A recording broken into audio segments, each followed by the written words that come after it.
성령 강림주일입니다. 성령 강림주일이 의미가 있는 이유는 성령 강림주일이 사실상 교회의 생일이기 때문에 그렇습니다.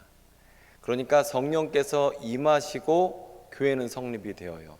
그러니까 건물이 교회가 아니고 사람들도 교회가 아니고 사람들 가운데에 성령 하나님께서 임재하실 때에 교회가 성립이 되는 겁니다.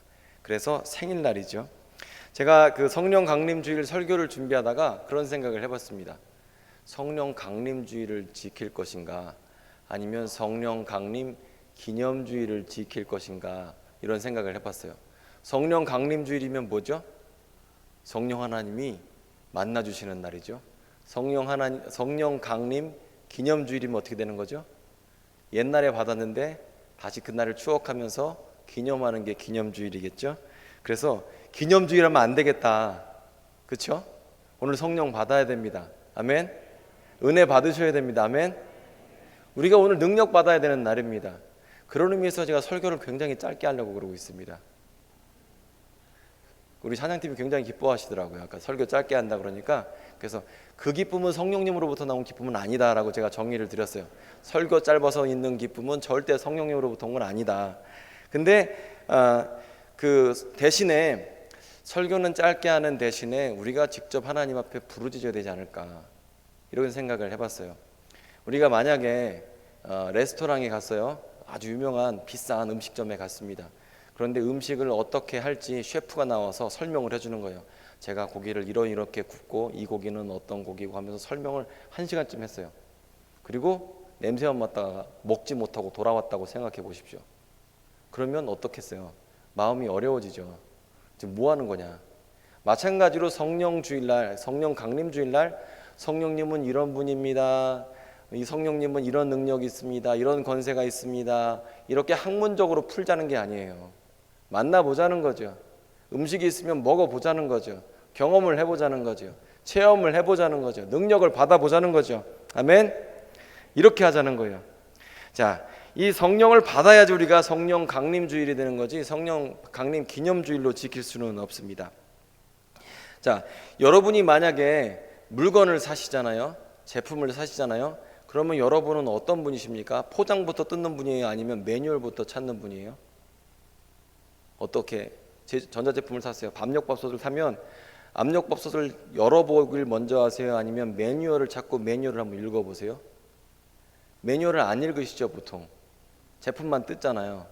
근데 매뉴얼도 때로는 중요해요. 그래서 제가 성령에 대한 매뉴얼, 성령이 무엇이냐에 대해서 아주 간략하게 설명을 드리고 그리고 우리가 함께 기도하면서 나아가도록 하겠습니다. 먼저 성령에 대해서는 그 물비바 불기인 이게 쫓아해보세요. 물비바 불기인 쫓아해보세요. 6개. 물비바 불기인 6가지죠. 물이면 물 같은 성령, 비둘기 같은 성령, 바람 같은 성령, 불 같은 성령, 기름 같은 성령, 뭐 하나 빠졌죠? 인치시는 성령. 이렇게 5가지예요. 그러면 물 같은 성령이면 우리가 생수의 강이 내 안에서 나오면서 영원히 목마르지 않게 되는 그런 성령이에요. 그리고 비둘기 같은 성령은 온유한 성품. 예수께서 세례 요한의 세례를 받으실 때에 예수께 내리셨던 그 성령, 온유한 하나님의 영이신 성령 내리는 것을 의미하고요. 바람 같은 성령은 그 호흡에 대해서 이런 생명에 대해서 능력에 대해서 말하는 게 이 바람 같은 성령. 불 같은 성령은 뜨거움 그리고 마음, 불 같은 사랑 이런 그 불 같은 성령에 대해서 얘기를 하죠. 그리고 기름 같은 성령은 능력을 주시고 감당하게 하시고 그리고 낫게 하시고 치유하게 하시는 성령이 기름 같은 성령. 그리고 인치시는 성령은 구원의 확신을 주시고 내가 하나님의 것이다 라는 그 확신을 얻게 되는 게 인치시는 성령입니다. 제가 이렇게 설명을 드리는 이유는 왜 그러냐면 여러분께서 이미 성령을 받으셨는데 내가 어떤 종류의 그 능력을 많이 받았는지 확인할 필요가 있어요. 어떤 분들은 보면 불 같은 성령에 집중하는 분이 있어요. 어떤 분은 기름 같은 성령에 집중하시는 분이 있어요. 어떤 바람 같은 성령에 집중하시는 분이 있어요. 그런데 이게 다 성령님의 다양한 모습이라는 걸 여러분에게 먼저 말씀을 드리고 싶습니다. 자, 사도행전 오늘 2장 말씀을 딱 보면요, 이 앞뒤 전후의 그 성경 이야기를 알 필요가 있습니다. 예수님께서 십자가에서 죽으셨죠. 그리고 나서 제자 공동체는 완전히 와해됐습니다. 보통 반란이 생기면 반란군의 수장을 없애면 나머지 추종 세력들은 사라지게 되거든요. 예수님도 마찬가지로 대제사장이 예수님을 십자가에 못 박아 죽인 후, 본디오 빌라도를 통해서 십자가에 못 박아 죽인 후에 제자 공동체는 완전히 와해됐어요. 그래서 여러분들이 요한복음이나 이런 데를 보시면 제자들이 어떻게 되죠? 갈릴리로 다시 돌아가고 엠마오로 가고 하면서 완전히 다 흩어져 버립니다. 그런데 흩어졌던 제자들을 예수께서 모으시고 기도하라라고 말씀하세요. 그게 사도행전 1장 말씀입니다.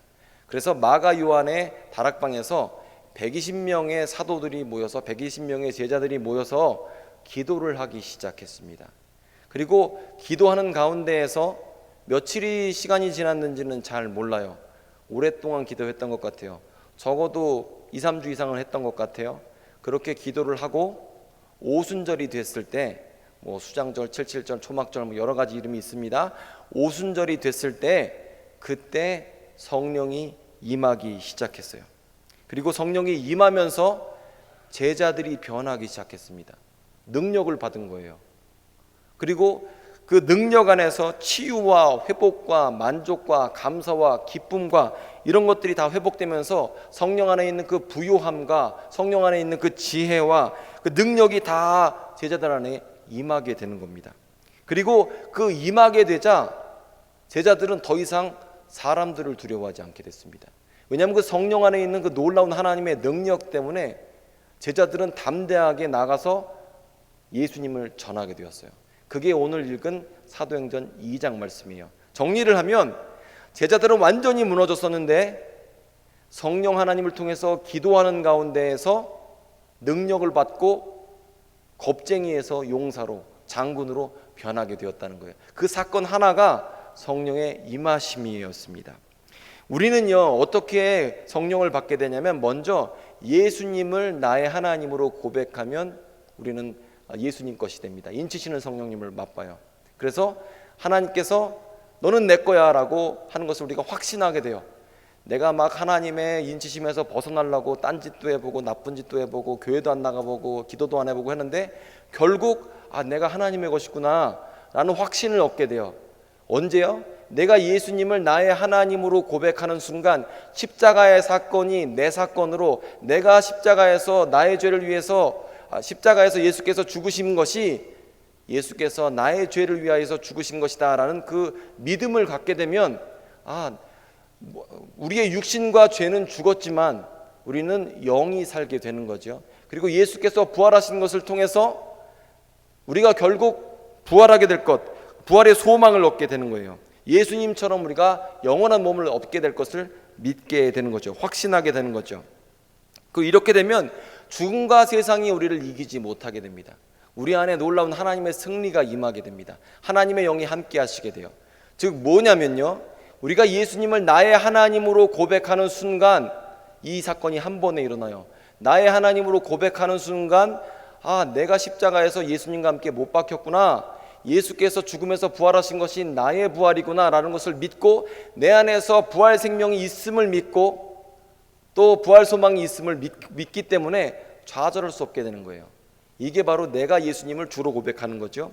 이게 성령 하나님의 역사입니다. 성령 하나님이 없으면 이런 것이 일어나지가 않아요. 우리가 성령 하나님을 받게 되면 그래서 사망의 음침한 골짜기를 다닐지라도 우리가 고생을 하더라도 어려움이 있더라도 결코 좌절할 수가 없습니다. 왜냐하면 예수 그리스도의 부활의 승리가 나의 승리이기 때문에 그렇습니다. 십자가의 승리가 나의 승리인 것을 확신하기 때문에 좌절할 수 없는 거예요. 성령 하나님께서 나와 함께 하신다는 그 확신 때문에 내가 그렇게 쓰러질 수 없는 거예요. 때때로 우리 마음 가운데 부정적인 생각이 있을 때가 있죠. 답답한 마음이 들 때가 있습니다. 하지만 하나님께서 주신 생각들 때문에, 하나님께서 주신 감사와 기쁨 때문에 이런 부정적인 생각에 우리가 잡힐 수가 없어요. 왜냐하면 우리는 구원받은 존재이기 때문에 그렇습니다. 그래서 우리 눈앞에 염려와 세상 걱정이 있기도 하지만 때로는 성령 하나님 때문에 넉넉하게 감당하고 이겨낼 수 있는 겁니다. 우리가 성령을 쫓아 살면 열매가 맺히게 되고 그리고 예수님의 성품을 담게 되는 거죠. 이게 다 내가 예수님을 주님으로 고백할 때 일어나는 일들입니다. 그리고 성령께서 주시는 이 담대함 때문에 어떠한 경우에서도 형통이 우리 가운데 있다는 거죠. 능력이 우리에게 주어지고 소망과 용기가 주어지는 거예요. 우리가 쓰러져서 실패하고 좌절하고 낙심하는 게 하나님의 뜻이 절대 아닙니다. 성령님을 쫓아 살면 우리 가운데 용기가 나요. 성령님을 쫓아 살면 우리 안에 능력이 다시 솟아나요. 소망이 나와요. 그럴 수밖에 없어요. 왜냐하면 성령님께서 우리 가운데 함께 하시고 끊임없이 능력을 주시기 때문에 그래요. 그래서 성령 안에 있는 사람들은 놀라운 능력이 있습니다. 제가 존경하는 목사님 중에서 한 분이 있어요. 근데 이분이 굉장히 정치적인 분이시죠. 그래서 이런 선입견이 있는 분입니다. 근데 이분이 우리들한테, 그러니까 저희가 이제 신학교 때인데 그때 말씀하신 걸 제가 아직까지 기억합니다. 그분이 그러시더라고요. 자기가 정말 구제 사업을 많이 해봤는데 구제 사업을 한 게 큰 의미가 없더라. 왜냐면 자기가 사람푸대를 갖다 주면 2, 3주 있다가 사람푸대를 또 갖다 줘야 된대요, 그 사람한테. 근데 사람푸대를 전하지 않고 자기가 예수 소망을 전했더니, 예수 복음을 전했더니 그 사람이 어려운 환경 가운데에서 예수께서 주신 능력으로 말미암아 집사 갖고 나가더라. 이런 간증을 하시더라고요. 그걸 보면서 이게 성령의 능력이란 게 단순히 추상적인 것은 아니구나. 성령의 능력이 우리 가운데 있으면요, 답답한 가운데에서 절망할 수밖에 없는 가운데에서도 극복하게 하는 능력이 있습니다. 자, 그러면 우리가 이런 성령에 대해서 알았다면 성령을 체험해야 되지 않겠습니까? 이렇게 제가 설명드린 것처럼 성령의 놀라운 능력이 있다면, 축복이 있다면 그 성령님을 내가 만나야 하지 않겠습니까? 그 성령님이 나와 함께 하셔야 되지 않겠습니까? 사실요, 이 교회를 다니면서 정말 안타까운 부분 중에 하나가 예배에 대한 별 기대가 없고 성령 하나님에 대한 별 기대가 없다는 겁니다. 중요한 건 성령 하나님은 인격적이십니다.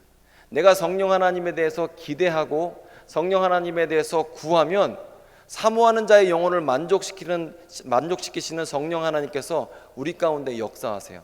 내가 주님에 대해서 갈급하고 목말라 있으면 주님께서 우리를 채워주십니다. 그런데 내 안에서 그런 목마름이 없으면 하나님께서 채워주실 수가 없는 거죠. 그래서 먼저 우리가 성령 하나님을 체험하려면 우리 가운데 성령 하나님에 대한 욕심이 있어야 돼요. 성령 하나님에 대해서 갈급해야 됩니다. 그렇지 않으면 그 역사가 일어나기가 어려워요. 그런데 여러분, 성령 안에 치유가 있어요. 성령 안에 회복이 있습니다. 성령 하나님 안에 능력이 있습니다. 성령 하나님 안에 찬송이 있고요. 성령 하나님 안에 그 하나님의 존귀한 게 다 들어 있습니다. 성령 하나님 안에 영광이 있고요. 권능이 있고요. 하나님의 부요하심이 성령 하나님 안에 있습니다. 성령 하나님 안에 하나님의 지혜가 있고 힘이 있습니다. 이렇게 좋은 성령님 오늘 만나야 하지 않겠습니까? 여러분 오늘 체험하셔야 되지 않겠습니까? 주님은요, 우리가 사모하면 우리를 만족시켜 주세요. 줄인 영혼에게 좋은 것을 주시겠다고 약속해 주셨습니다. 내가 주님 앞에 갈급하게 간구하면 주님은 우리에게 성령을 주십니다. 그리고 우리가 구하면 주님은 기다리고 계세요. 우리에게 주시기를. 지금 여러분이 기도하기를 주님은 원하고 계십니다. 자, 이번 주에 목요일 날인데 아는 목사님이 저한테 연락을 하셨어요. 그러면서 그 목사님 하시는 말씀이, 내가 그 미랄교회 근처에 가면서 나에게 들리겠다, 이렇게 얘기를 하시더라고요. 그러면서 제가 마음 가운데 굉장한 기쁨이 있었습니다. 내가 좋아하는 목사님이 온대. 그리고 막 감사와 기쁨이 있더라고요. 좋더라고요. 기대함이 있더라고요. 지금 하나님이 딱 여러분에 대해서 그런 기대감이 있으세요. 너네들 왔구나. 요즘에 힘들지. 내가 만나줄게. 이런 기대감으로 여러분을 기다리고 계세요. 기도해야겠죠? 그리고 두 번째로는요, 예수는 믿는데 교회는 다니는데 고백으로는 예수님이 주인으로 얘기합니다. 이 무슨 얘기인지 이해되세요? 머리로는 내가 예수님이 주인이자 입술로는 내가 예수님이 주인이라고 얘기를 해요. 그런데 능력으로는 예수님이 주인 되지 못하는 경우가 있어요. 내가 예수를 믿는다고 하면서 입술로는 예수님이 주인이라고 얘기를 해요. 머리로도 믿어요. 그런데 성령의 능력이 우리 가운데 제대로 임하지 않은 경우가 있어요. 즉 능력으로 예수님이 주인 되지 못하신 경우가 있습니다.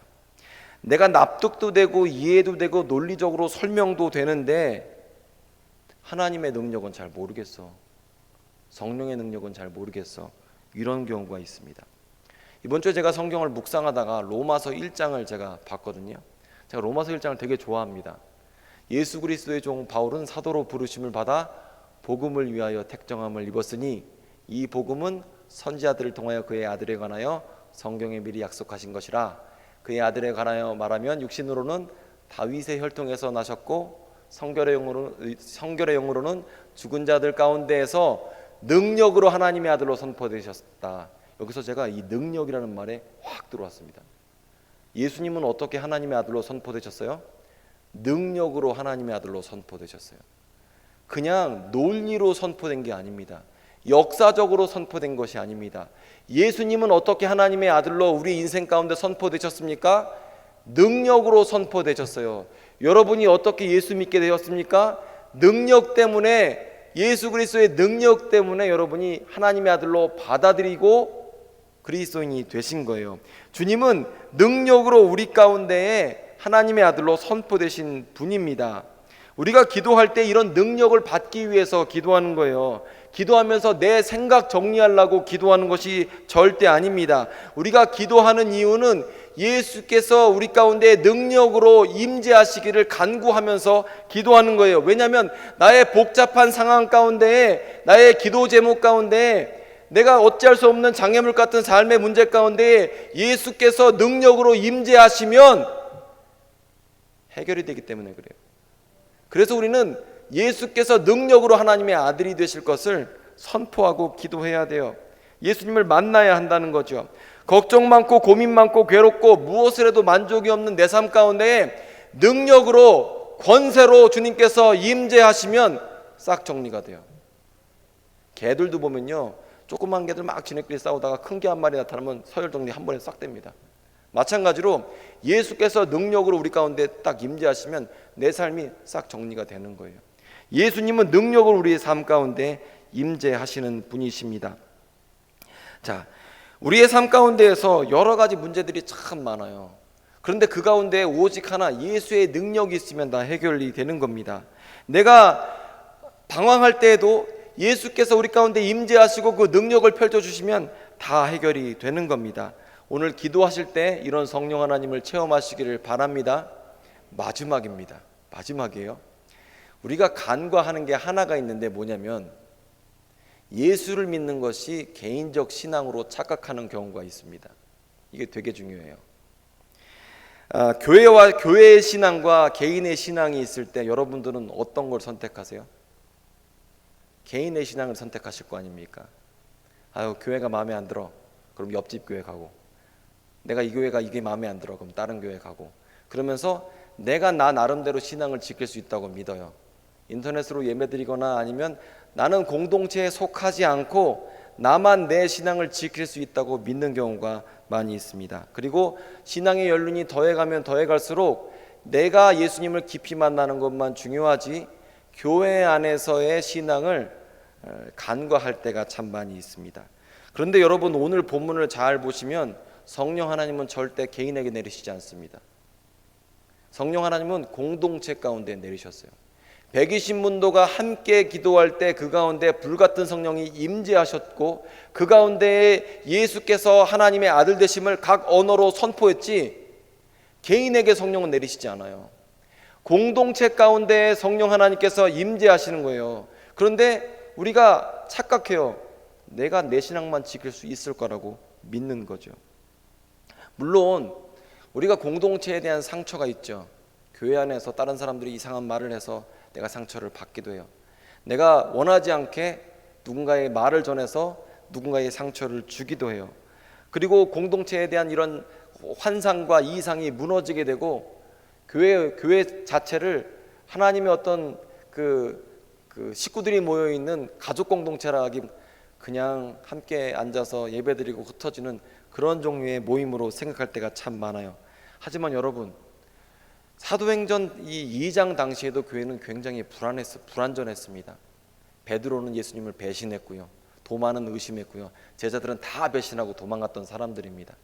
그런데 그렇게 상처가 많았던 사람들이 함께 모여서 기도할 때 성령의 임재 가운데 치유가 있었어요. 성령의 임재 가운데 그런 회복이 있었어요. 성령의 임재 가운데 과거의 모든 것이 다 잊혀지고, 왜냐하면 능력을 받았기 때문에 그래요. 하나님의 그 치유하심이 있기 때문에 그래요. 그래서 공동체 가운데 성령이 임하시는 겁니다. 여러분, 성령 받기 위해서 개인적으로도 막 기도하실 때 있잖아요. 우리 함께 모였습니다.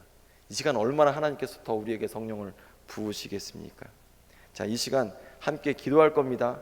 여러분, 부르짖어야 됩니다. 먼저 여러분에게 좀 경고를 드리면 손 들고 이런 거 저 되게 불편했던 사람이에요. 제가 주여 주여 외치는 거 왜 저렇게 하나 싶었던 사람이에요. 그런데 내가 예수님을 만난다고 하니까 그 예수님과의 그 만남이 저를 자유하게 했어요. 사람들의 시선이 중요합니까? 아니면 내가 능력 받는 게 중요합니까? 사람들의 시선이 중요합니까? 내가 은혜 받고 회복되는 게 중요합니까? 사람들의 시선이 중요합니까? 아니면 기도 응답이 중요합니까? 여러분, 이 시간 정말 하나님 앞에 자유롭게 나아가세요. 기도하세요. 주님께서 우리 기도에 응답하기를 기대하고 계세요. 기다리고 계세요. 여러분, 함께 기도합시다.